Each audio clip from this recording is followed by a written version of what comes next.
think maybe the first thing to talk about is media research is kind of a very broad term, and we've all spent a lot of time working in the industry, but in different areas. There are a lot of different specialties within media research, and all of them very interesting. I, for example, work in the sales area of research. Howard, you've done a number of different areas. Analytics, currently your key area of responsibility. Dossie, I take it more programming focused at this point? Yes. Yeah. So there are a number of different specialties, and people can certainly start out with a broader role or can start out with a more specialized one. I think we've all probably followed some different paths to come to where we are now. But I think in thinking about what it is that you're interested in, you definitely should give some thought to these different areas of research. Probably the most consumer-focused area is the program research area.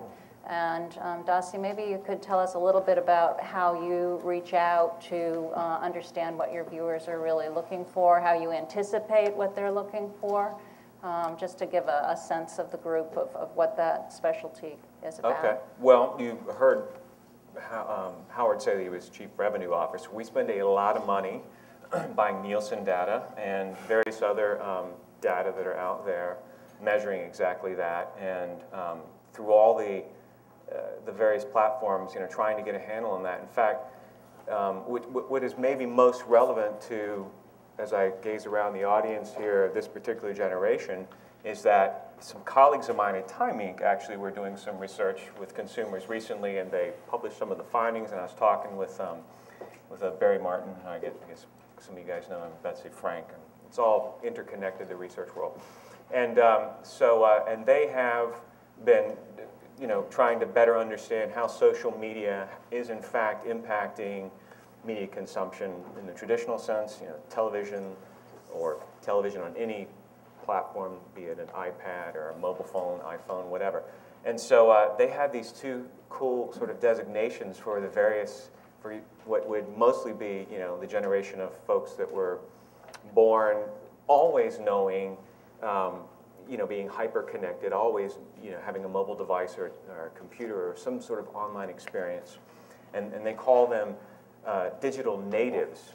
And then the people who come to, social media, connected through an iPhone, whatever, and these various platforms are the digital immigrants, right? Usually it's a generational thing, because the younger you are, the more contact you've had with it from birth, basically.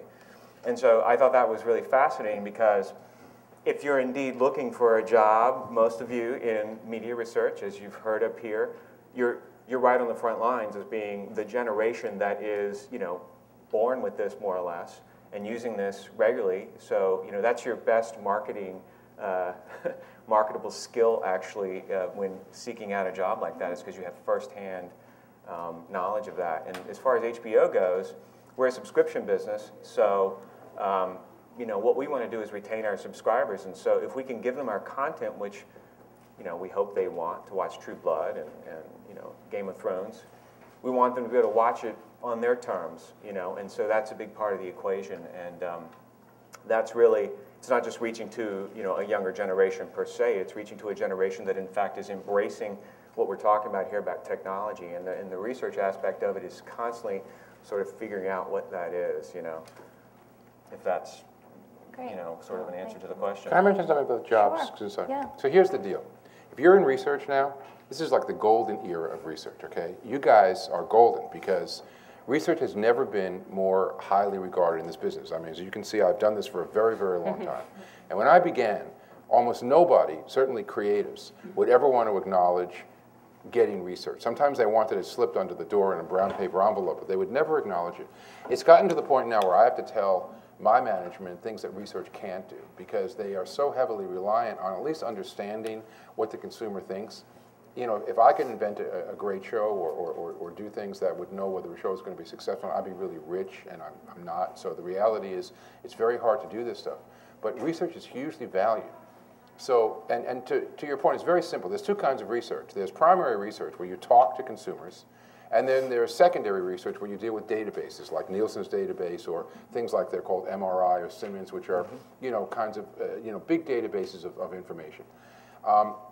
The two require different kinds of skill sets, okay? I mean, the primary research guys are people who really have social science skills. You have to know whether it's psychology, sociology, or whatever that might be. You got to know how to formulate a question, write a questionnaire, figure out the best way to kind of do the research, analyze the data, and tell the story, okay? That's one, so if you're in that social science world, great opportunity for you. On the other hand, if you're really good with numbers, if for some reason you get off on a pivot table, I don't know who does that, but somebody might, then, Howard's world is really your area because it's the analytics. And that is also very huge. There's something now called big data.